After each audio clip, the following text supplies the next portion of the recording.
Okay, so this is about DAOs, and I want to start with a bold prediction, because I think that within the next 10 years, everyone that is here, so everyone listening to this, either you are on YouTube or you are on Zoom right now, I think in the next 10 years, you will either create your own DAO, or you will participate in a DAO, or you will even work full-time for a DAO. And that could be in any kind of field. So maybe agriculture is one, science, education. Maybe you will invest in a DAO or use the investment DAO. Or maybe you will work in the energy sector. And there are more and more categories. I cannot list everything. I think if you've experienced with if you've played with the NNS, so if you have ICPs and you've staked them, you've already basically in the category of someone that has interacted with a DAO. But I think as the years will go, you will interact more and more. So it will be more and more part of your daily life. And for some of you, it's going to be your work at some point. I'm pretty sure of that. So why? What is a DAO exactly? So this is the program of the day. We'll start with the definition of a DAO. We'll try to explain what is a DAO, and I'll go with some examples of some DAOs actually. Then I'll talk about why it matters. So why this concept is important and what it means to you, like how can you use this new generation of organization to improve your life? And then what's the link with ICP? Because we are ICP bootcamp, and what's the deal with ICP? Why DAOs and ICP are so linked? And I'll explain a few technical things about that. So what is a DAO? It's actually pretty hard to find a very formal definition. There are a lot of different definitions. There is not an official one because this is a new concept, and as new things evolve, there is still not consensus. I've put this definition, which is very, I think, broad and quite okay in my opinion. So a DAO is basically a blockchain-based system that enables people to coordinate and govern themselves. You have rules. Those rules are deployed on a public blockchain, and the governance of the DAO is decentralized. So DAO, decentralized autonomous organization. And there are a lot of related concepts to have in mind when you think about DAOs. I've listed some of them. The first one is smart contracts. So if someone is not comfortable with smart contracts, please let me know in the chat. Smart contract is essentially a bunch of code that executes automatically and cannot be censored or manipulated by anyone. A DAO is a digital organization first. So all DAOs are essentially run digitally. So it means that their core business and what they're doing is digital, at least for the moment. It doesn't mean that members of the DAO cannot meet it in real life. Actually, it happens very, very frequently. But right now, most of the DAOs are running digital. They have digital assets, they are doing digital work, and so on. DAO is very related to the open source philosophy as well, because most of the infrastructure of the DAO, so the smart contracts that I was talking about, maybe the educational material, everything is usually open source because it increases transparency and also collaboration between members of the DAOs and with the outside. So open source is, I think, fundamental for DAOs. Doesn't mean that everything should be open source, but it's a major point. Tokenization is another major concept to have in mind. Once again, essentially tokenization is the fact that there is a currency related to the DAO, and this is what members of the DAO use to exchange values or services. It usually represents how involved those people are in the DAO. If they are performing some work, they get rewarded. And it's also a good way to exchange with the outside. So the value of a currency of a DAO is usually linked to how powerful the DAO is. I don't think tokenization is fundamental. Like there could be a DAO without token, but I think right now this is the most like straightforward way that we found to organize people. But I believe there are other ways than purely token-based DAO. Web3, of course, Web3 DAOs goes together. I'll explain everything about Web3 later. Autonomous agents, I think it's the one that is often forgotten because right now, most DAOs are not too much automated, decentralized autonomous organization. They are not too much autonomous. They are mainly run by humans. But actually, in the concept, a DAO is supposed to be autonomous. So essentially what it means is that there is a lot of space for artificial intelligence and agents to perform tasks for the DAO, and the DAO can run by itself. Of course, with always human inputs and human decisions, but this is the direction that we're going. And I think with the breakthroughs we've seen last year and this year, this is going to be a hot topic in the next few years. The combination of blockchain and artificial intelligence. And finally, community. So this is also a broad concept, but essentially community represents all the members that have interacted with the DAO. The close community of a DAO is usually the core team, the developers, and maybe sometimes the investors. Then you have the members that are very, very close. So they are working every day almost with the DAO. They are doing some work. And then you have the more broad community, which is on social network and following the project, sometimes investing. This is, I would say, contradiction with how corporations are run, which usually they have a community as well, but there is a really clear distinction between who is part of the community and who is part of the company. With DAO, sometimes it's more complicated to know exactly where is the limit. So I wanted to talk about 3 DAOs. So 2 of them, Uniswap and Gitcoin, are from the Ethereum ecosystem. Those are very important projects. And the last one is the NNS DAO, which is the DAO of the internet computer. And I'll explain why I think it's probably one of the most advanced DAO that we have right now. So let's start with Uniswap. Actually, Uniswap is a project that was developed on Ethereum. So for those of you that don't know about Uniswap, it's a DeFi project. Essentially, it's a decentralized exchange. So you can go and exchange one token for another, for example, Ethereum for USDT or USDC, without having to use a centralized exchange. So it's a replacement for Binance or Kraken or FTX, for example. And everything that is like the core code of Uniswap is deployed as smart contracts on Ethereum. So that's why Uniswap is supposed to be censorship resistant and decentralized. One thing to note is that actually Uniswap, the project, was launched in 2018, but the DAO was only launched 2 years later. And actually, I think it's 2.5 years later. So it shows that you don't necessarily have to have a DAO from the get-go when you have a project. It can come later. And a fun fact about Uniswap, it's actually considered one of the best distribution of tokens ever. There is a really good, like people were very happy with the way the airdrop was handled, because Uniswap look at all the people that use Uniswap in the previous 2 years, and they airdrop retroactively. So if you had contributed in some way or another to the growth of the project, you got rewarded and you got included in the DAO because you received the Uni token, which is the token of the DAO. Downside about Uniswap is that right now, so I've dived into what they're doing actually, like the DAO, what the decisions they're taking and so on. And essentially, they're taking decisions on a few things. For example, they are taking decisions on some parameters of the project. So like, for example, setting the fees or setting some configuration parameters on the protocol. They are taking decisions as to whether Uniswap should move to other ecosystems. So as you can see on the screenshot, like, for example, deploy Uniswap v3 on Base, which is a new ecosystem, on Moonbeam, another ecosystem.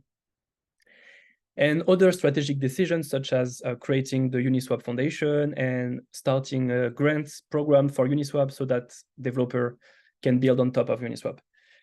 But the problem is that if you look at the proposals, it's actually just a bunch of texts, and then people got asked their opinion by taking a look at how much token they have, but nothing really happens. Then it's about trust in the team and execution of the proposal, but it's still very, I would say, centralized, because it's essentially just asking kind of the community the opinion, which is already great, but then there is not really much happening.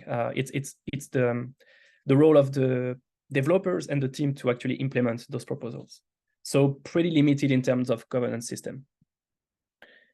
Gitcoin is also a really huge project in the Ethereum ecosystem, and it's one of my favorite projects because of what they're doing. So for those of you that are not familiar, Gitcoin is a platform for open source funding. They are funding public goods. Public goods are essentially projects and things that we need to build, but no one wants to pay for it, and everyone needs it. So it can be like packages or infrastructures, public infrastructure. And so Gitcoin is here to kind of solve the problem of funding. They are also using quadratic funding, which is a way to fund projects that instead of having all the funds going to one project, it's essentially putting the funds into multiple projects, trying to fund more projects instead of concentrating the investment into one. And they have a very DAO-ish and decentralized philosophy from the get-go. But once again, they've launched in 2017, and the DAO only came 4 years later. So it's a long time. They've worked very hard and to get to where they are. And also Gitcoin is, I think, one example of how to properly execute a decentralization of your DAO once you have created a project, because they are actually very good in terms of decentralization. So there are several voices in the ecosystem that propose things and get involved. So pretty good inspiration. Yeah, you can see on the right, like how people, this is, I don't know if it's up to the latest like updates, but this is essentially how the voting power is separated. As you can see, you still have leaders. Of course, some people have more voice and opinion in the DAO, but this is pretty good example. Once again, the proposals are a bit more involved because it's a bit more involved than Uniswap, because you can actually choose where the money is going, and they are taking also strategic decision on the future of the DAO. But as far as I know, they don't have also on-chain automatic execution of the proposals. So it's again the same thing. You have the core team that is responsible for implementing the proposal, and we need to trust them. But this is not what we really call a DAO, which is supposed to be autonomous organization. And now we get to the NNS, and I'll argue that the NNS is very, very close to a DAO, like a real DAO. It launched in May 2021. It governs the Internet Computer Network, and it has on-chain governance. So the NNS is responsible for a lot of things on ICP. You can, for example, the subnets, the nodes in the subnets, they got reassigned by the NNS. If a node is down, then the NNS will add another one. They got also move around from subnet to subnet with the NNS. It happens automatically. There is also proposals about upgrading the protocol. So ICP launched 2 years ago, and we had it launched without like HTTP outcalls, Bitcoin integration, and all kinds of crazy features that are now live. And those features have been implemented through NNS. So essentially, there is a commit, Definity or other contributors commit a new ICP protocol, then it gets approved by the NNS, and then it gets implemented to the nodes. And the network can evolve naturally like this. The NNS is also responsible for SNS launch. So if you want to raise funds through the SNS, I'll talk a bit more about that later. You have to go through NNS, ask the opinion of the NNS, and you can get your sale going on. And other things like managing the network. One thing to note is that the NNS can also impact canisters on the IC. So the NNS has, I would say, mighty power over the internet computer, which can be, it's a fact that we have to acknowledge and like be responsible and know that the NNS, if the IC is to succeed, the NNS needs to be very decentralized and very transparent. So this is how it works. The NNS has several canisters. The ledger, which is the ICP token, essentially just represents the balances of the token. And if you want to exchange token, you have to send update calls to the canister. You have the governance canister, which store all the proposals and the neurons. You have the registry, which stores configuration about the network. And you also have the NNS UI, which directly serve the web interface to users. So this is a very, very big set of canisters, and this is quite advanced DAO. Also, one thing to note is that the NNS is not, I would say, simple voting system. It's not directly the number of tokens that you have that represents your voting power. There is also how long you stake and how long have you been staking. So there are like other parameters going into account. And I think that's what is interesting because it's an experimentation. It's an experiment in DAOs, and probably the most advanced that I know of. Okay. So why all of this? Why does it matter? Because DAO is the future of work and also the future of humanity. There is a quote, just like the internet made knowledge accessible to all, DAOs will make opportunities accessible to all. Why? With DAOs, I argue that there will be more people that can actually find their path and find their way. Usually when you start your career, you have to choose a company, and like a few years ago, you would stay in the company for many years and you would climb the ladder and so on. But we noticed that less and less people are actually following the, I would say, traditional path. And more people are kind of building their career on the internet. And I argue we are very, very, very early in this kind of new area of work. And DAOs will actually bring way more opportunities to people, and there will be way, way more careers that can be built on the internet. Why? Because it's very open, so you can actually get involved in a DAO. If you're curious enough, you can check like Uniswap, you can get involved in the forum, you can get involved with the NNS. And so I think we are going to enter an area, where curious people and curious people will be very, very advantaged, because you will be able to find your mission online. There are so many things happening that there is necessarily something that you like to do and you like to keep up to date. And then once you find what you like, you will necessarily find people that also gravitates around that. So this is where community comes in, and this is where social media comes in, and you meet people. And then the only remaining piece is how to make money, because there are a lot of communities that actually don't really make money, or they just like do things, but there is no economic structure behind it. And I think with DAOs, we'll see more and more experiments and more economic structures. And then we'll find people doing, I think, new jobs that we have no idea what it is. Like right now, even I've been thinking about DAOs for like the past few years, and I still have no idea how it's gonna look like in reality. And I think we'll be very surprised. But one thing I'm sure is that you can get early in this, in this experimentation and innovation, and you can find a mission that you like, and you find community that you like, and make your way into all of this. So this is a picture that represents this thinking again.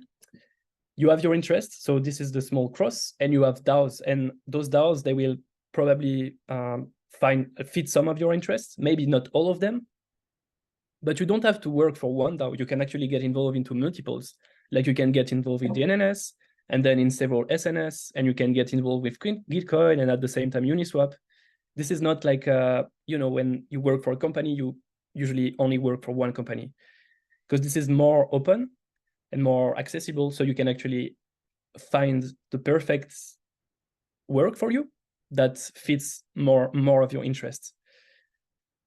And there is another quote. It says, "This decentralized society empowers individuals to create their path." So this is up to you to create your own path. There is no pre-made path for you because it's so new.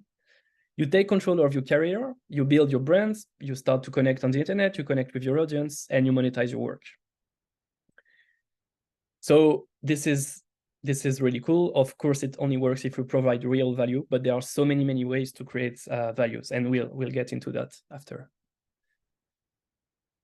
The second thing is crypto. Crypto is actually just digital money, if we think about it.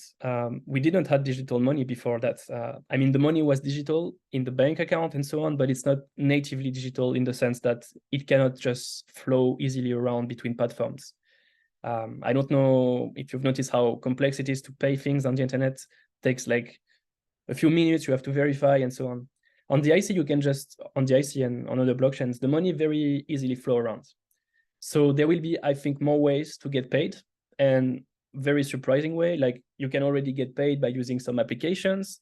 You can get paid for contributing to DAOs. So it can be like coding or even marketing or even design, or just like talking in forums and so on. You can get paid by your community. Some people just live off of their community. You can get paid for creating content, indeed valuable content that people like to watch. And this is all possible today, but I think with cryptocurrency, it will be more and more possible because we will have more, just more money flowing around.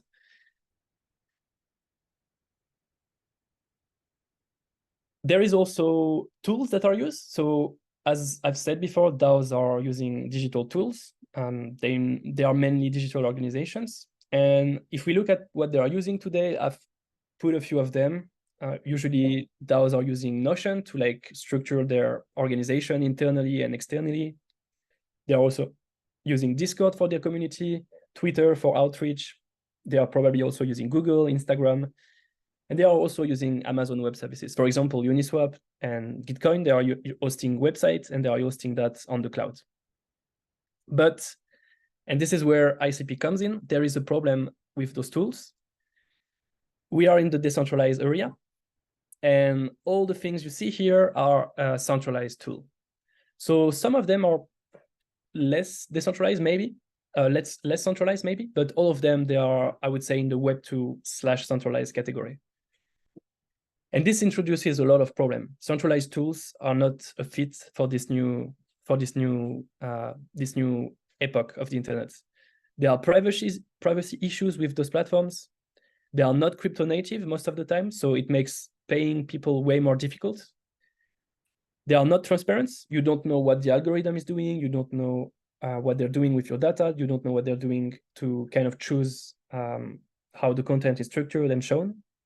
And the most important, I think, is they are extracting value. Why? Because this is Web 2 and Web 3. There is an extraction happening, and it's something you cannot really prevent. It's how those companies are built. So in the Web 2 world, you have users, you have developers, and investors. Investors, they have some interest, which is very different than the interest of the users. They have shares and they want money. This is what investors are. This is normal behavior.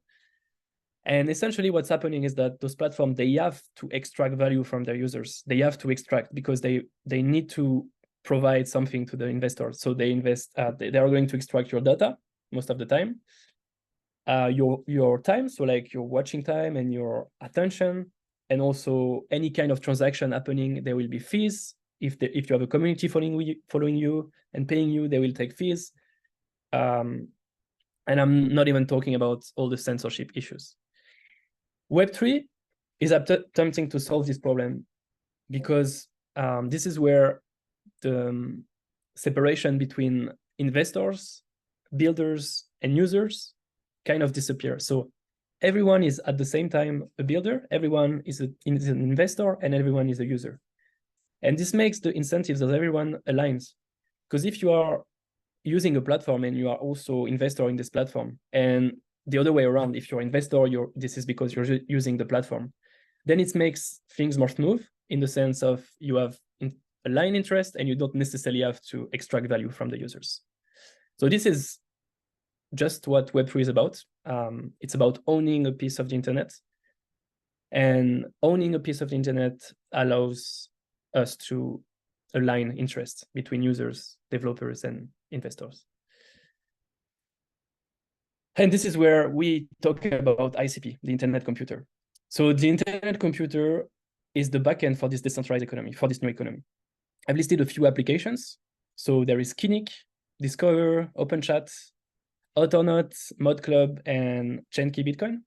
All of those applications are ICP applications. Okay, let's just do a quick recap of what the IC is. If you're here, you've probably already listened to that, but let's just do a quick recap for those of you that need to check that. There is also the video on YouTube, on the Coded State channel, What is the Internet Computer, that explains it very well. So it all starts with the nodes. Those nodes are in data centers, and those nodes are connected into subnets. So they are forming subnets, and all the nodes in the subnet are running the ICP protocol. They are communicating together, and this is creating canisters. This is where we have the this is where we have the applications. There is animations everywhere. Okay, we have to wait.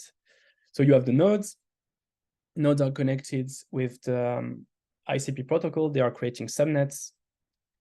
And then in the subnets, you have the canisters. And then in the canisters, you have the application.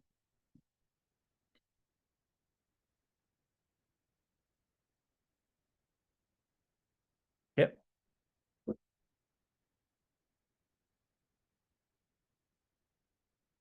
What is a canister exactly? Okay, let's go from the beginning of crypto. It all started with Bitcoin. We had Bitcoin, which was just an asset, also Litecoin and all kind of variations of Bitcoin. This is the generation one. Then we have a lot of a bunch of smart people, notably from Ethereum. They created smart contracts, essentially smart contracts. They added functionalities and programmability to those assets. So you could do like, if the money is sent in this address, then I send 50% there and 50% there. You could plan things and create all kinds of logic. This is how you create DeFi essentially. Then we had all the improvements on Ethereum. So Near, Solana, and Cardano, they are essentially taking this concept of smart contracts and trying to make it faster and also less expensive. But this is not a fundamental shift. A fundamental shift is what the internet computer enables with Canister, and canisters are essentially decentralized servers. So they have way more functionalities than smart contracts, and this is why we say it's the generation 3 of the crypto/blockchain era. A decentralized server is a server. So a canister can serve browser directly. You can access a website that is stored within a canister directly from your browser. You can call a traditional server with HTTP outcalls. You can build anything. We are 2 years from the launch of ICP, and there are still some limitations that will probably go away very soon.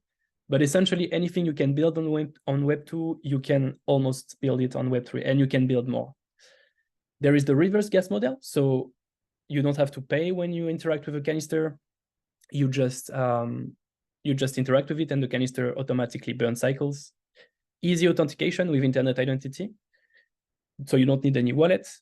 And the most important part, you can store large assets and files on chain. So you can store NFTs, the assets of the NFTs. You can store web applications, game assets, and so on. So it removes the need for a lot of traditional constructions like oracles or dependencies, and you can go way beyond DeFi. So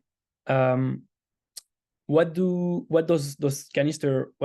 kind of problem does those canisters solve? They solve the problem of interacting and trust on the web. So this is Web 2 on the left and Web 3 on the right with ICP. Usually you have the user, but the user never interact with the blockchain directly. Even if you use Uniswap and so on, you almost never interact with the blockchain with the command line. You always use a web interface. And so there are a lot of problems with that because there are a lot of dependencies and centralized dependencies. So the front end could be phishing, it could be intransparent, the backend could be censored, and so on. With IC, we solve all the problems between the user and the blockchain because the front end is hosted on the IC, so it can be verified. The backend cannot be censored, the media cannot be manipulated, and the authentications are transparent. So this is essentially creating a new form of software.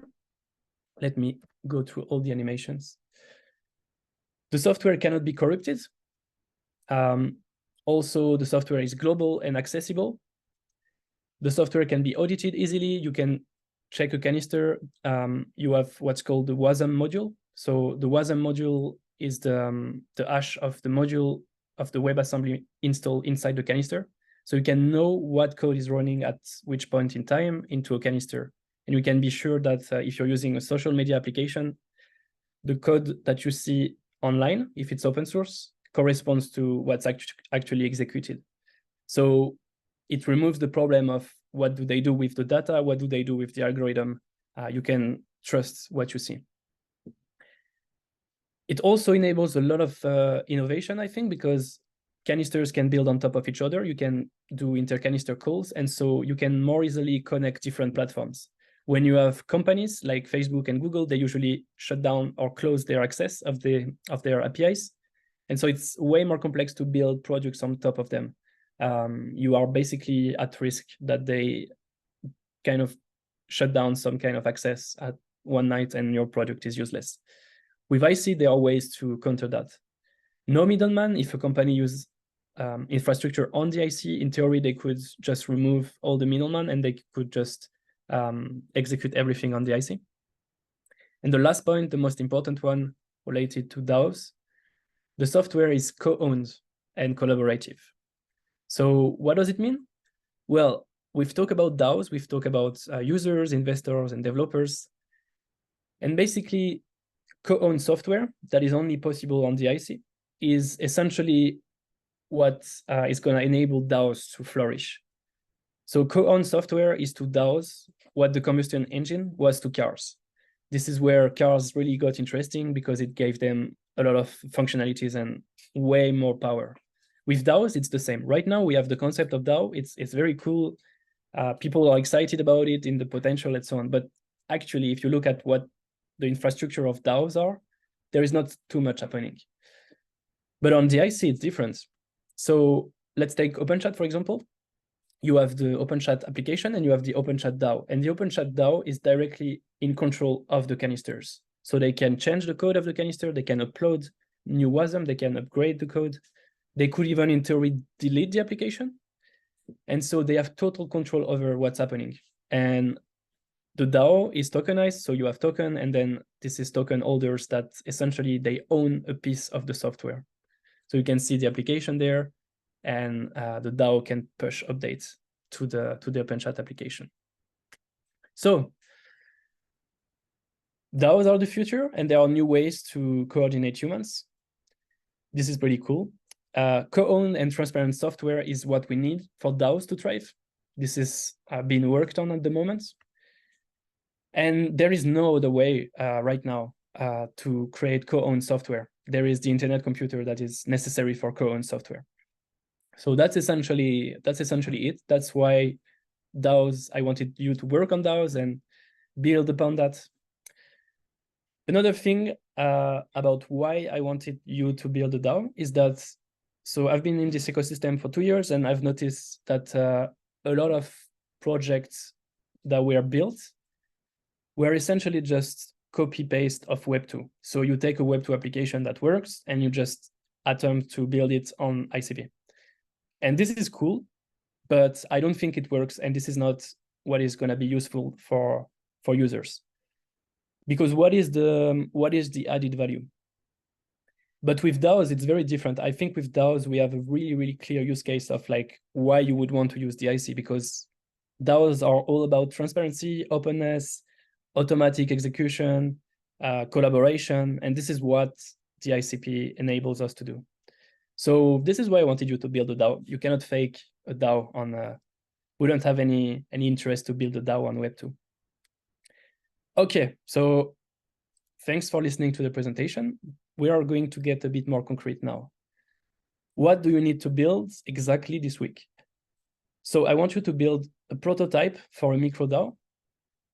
There are a lot of different components to building a DAO. I want you to start with internet identity. So this is an authentication system. Then I want you to create a database of members. So essentially you create an application, you can log in, and you can create a profile, and then you're registered into the DAO, and informations are stored inside the canister. If you can do that in 1 week, with Azul, of course, you graduate from this bootcamp. Then everything else, so it corresponds to the day 1, day 2, and day 3 guides. This is where you'll find the material for it. Then everything else is going to be an addition on top of that. So another component of DAOs is the voting system. This is on day 5, I think. On day 4, you have the token. It's an important component of what is a DAO. And then you also have daily guide number 6 and number 7, or number 5 and number 6. you essentially have the latest daily guides are about utility for the DAO. So we are kind of going the other way around. Instead of building a project and then a DAO, we are building a DAO and then finding an utility for it. This is because we only have 1 week, and I really wanted to show you this concept of DAO. But you could add very quickly utility to your DAO. I'm going to show you how. And so just one thing before I finish, feel free to experiment. I just want the first part, so the logging and being able to register to your DAO. You can also be creative about the name of your DAO and what it's doing. Maybe it's about saving dogs, maybe it's about saving trees, I don't know. And then feel free to experiment with the token. If you want to try like a different type of token, if you want to try a different type of voting system, feel free to experiment. Now let's talk about the utility. So in the Motoko bootcamp that we did in in January 2023, there was a really, really simple way to create utility for the DAO. It was essentially to assign the control of a website to a DAO. So you had 3 canisters. The first one was your interface. Most people created that with Svelte. Then you had the DAO, the logic of the DAO with the members, the token, and the voting. And then you had the third canister, which was just a blank web page. And essentially, this canister was assigned to, the control of this canister was assigned to the DAO canister. And so you could only modify the web page if you had the DAO that vote on it. So essentially, you would vote for what is printed, what is the slogan. So you would vote for Hello World, or Hello Definity, or Hello Motoko Bootcamp, and so on. I agree it's not crazy impressive and so on, but it's already more than 99% of the DAOs out there if you can do that. So yeah, this is a simple way if you're lacking inspiration to create utility for your DAO. You could also have an NFT collection controlled by your DAO. You could also have a complete application, like social application. If you have time to build some prototype, feel free to experiment. And one last thing, I don't think anyone has done it ever, but in theory, it's possible. You could assign the control of a physical object to your DAO. So how to do that? Well, there is a way for canisters to control a physical object. It's called Omnia Network. I will provide some link. And you can actually do like connect, for example, a robot or a light to a canister.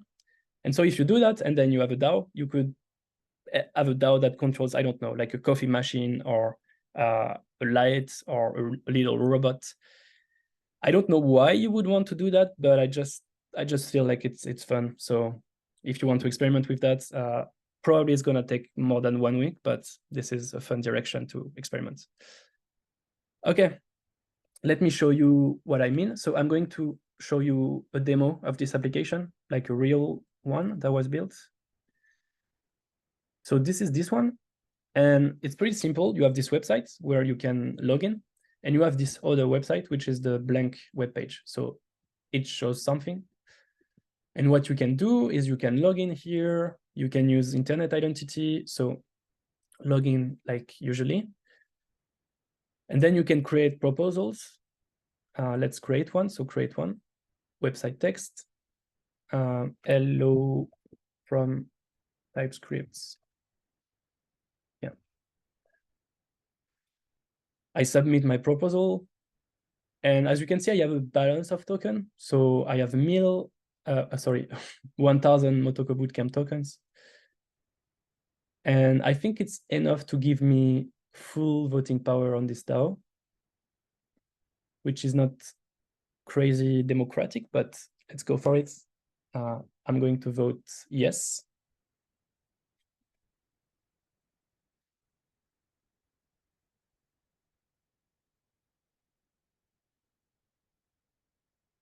Okay, so my proposal was passed.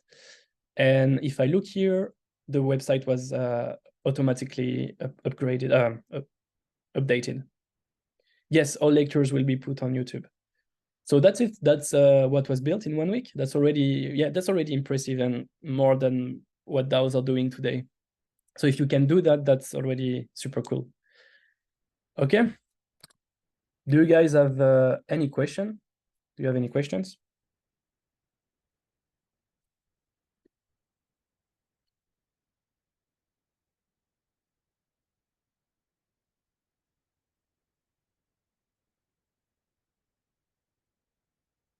Will that demo code be shared?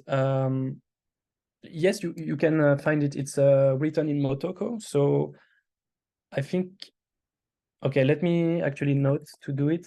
I'll add it to my to-do list to find the code for it. I think it's public on GitHub. I will add the link on the daily guide.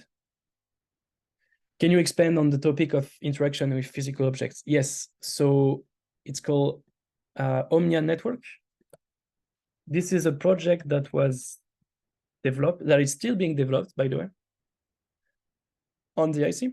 And so let me show you.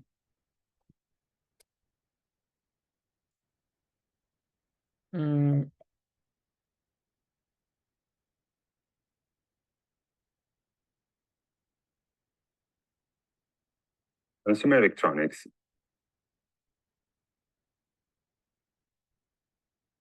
It was actually developed by students that participated in Motoko Bootcamp. And so they've created this application. It's essentially you have a canister that is able to control through HTTP out calls, is able to control an IoT device. So in this case, they are controlling lights. So you will see, you can log in. This is a login with internet identity. And then you have a stream that shows lights. And you can actually choose the color of the light. So it could be red or green or whatever. And this is not a DAO, but if you add a DAO functionality on top of it, like some kind of voting system or whatever, then you could essentially have people vote on the light that is shown.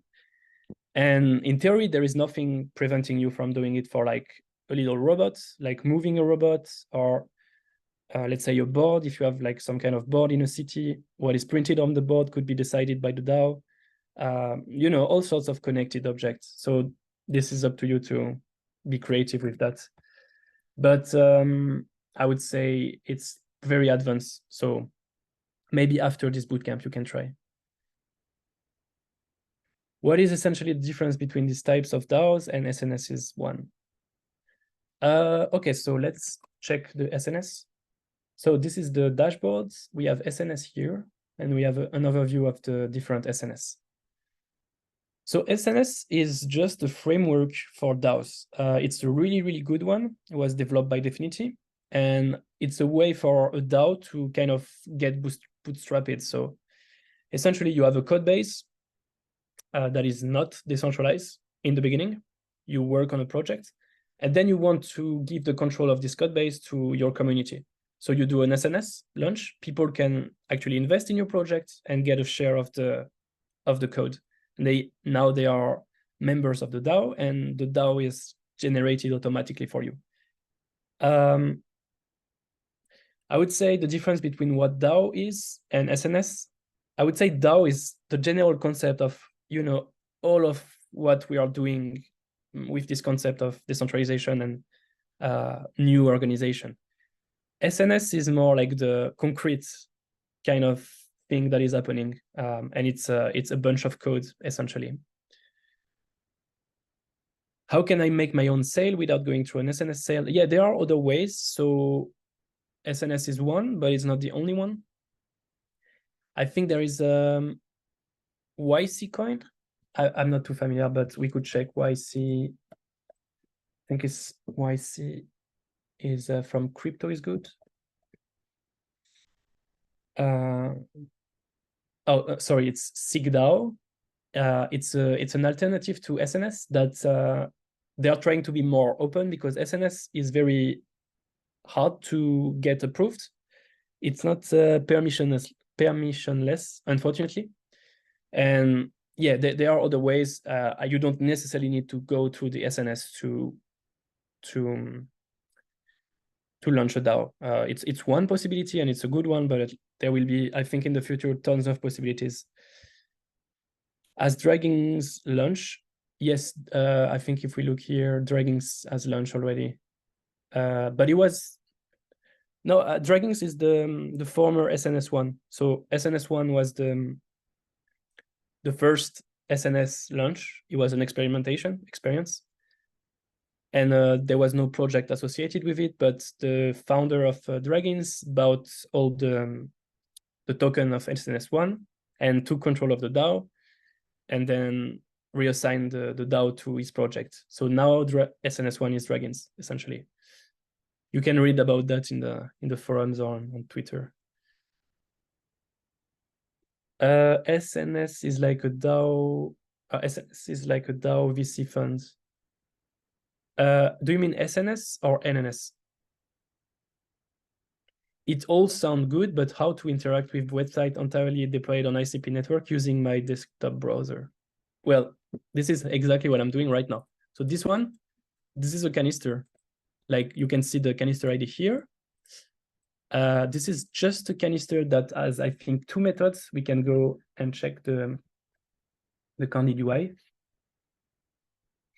So Candid UI, we've seen that yesterday. It's a way to see the interface of the canister. So the functions, the public functions. And this canister has 2 methods, set text, which is the method to change the text of the website. I think I can't call it. Like if I try, it will throw an error because only the DAO can do it. So if it's correctly coded, yes, canister trapped, so it's not possible. But this one is the HTTP request. So essentially when I'm browsing, I'm just sending HTTP request to this canister and receiving the text.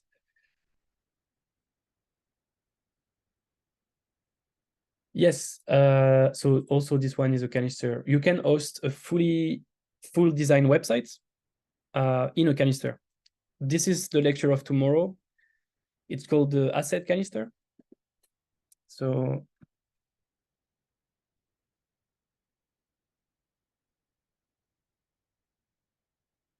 the asset canister is just a canister with some special properties that is essentially used for front-end development. So you have your bundle of code, like let's say you build something with Svelte, then you compile everything to a JavaScript bundle, and you upload that inside a canister. And then whenever you're browsing, you just serve the assets to the client, and that's how you have a front end on ICP.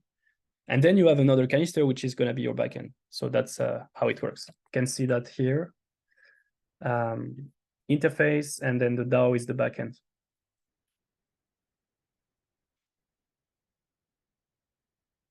When XRP meets ICP, I don't know.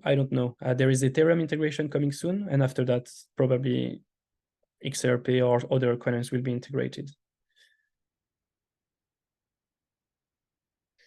How much does it cost? Someone asked, I don't think you can see the question, but someone asked me, how does it cost to deploy 3 canisters for the DAO? So I think the minimum, it depends. Like if you go to cycle costs,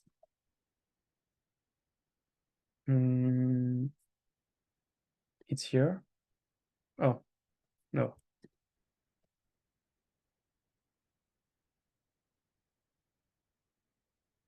Cost of computation. So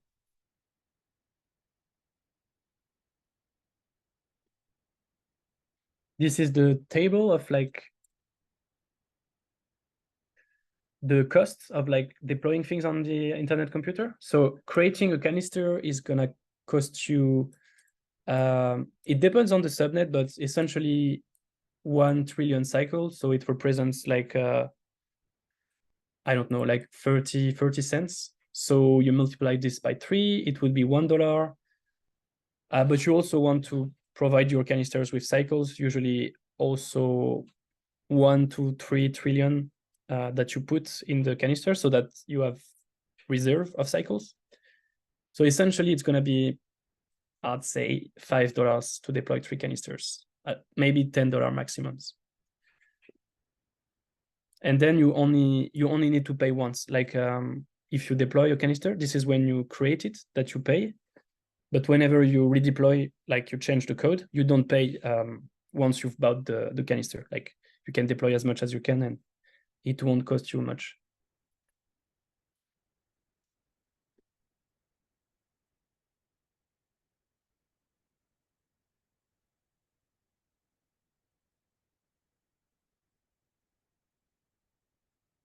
Okay.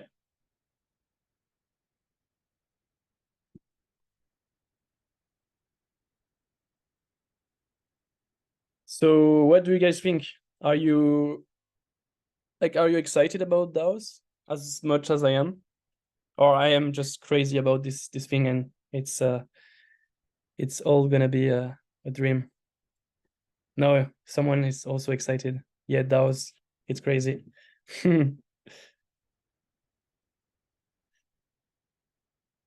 In the Ethereum blockchain, you deploy every time you make changes to your contract. How does this compare to canisters? So canisters can be upgraded compared to smart contracts. So you can essentially just change the module, the WebAssembly module, and you don't have to pay. As I said, once you create one canister once, you can redeploy as much as you want into it.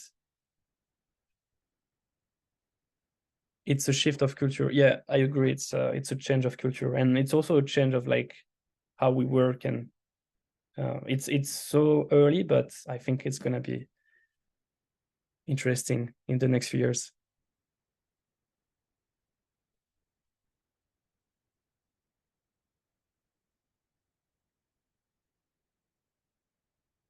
The FX have wallet. Yes. So when you have an identity, so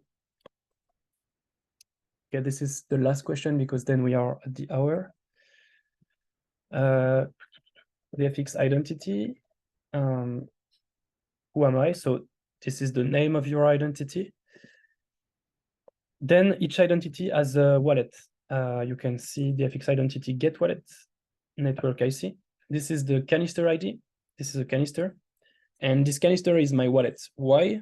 Because only canisters are able to store cycles. So you need a canister that is your cycle wallet, essentially. And the ID that you see here is the canister ID of my wallet. And this should automatically be like created for you when you create your identity and so on. So you don't really have to worry too much about that. Only concern is that majority can be convinced to do something that's not exactly beneficial. Yes, I don't think DAOs are going to solve the problems of human natures, of greed and power angry people, but we'll see. I think we'll definitely get improvements. At least we have to try.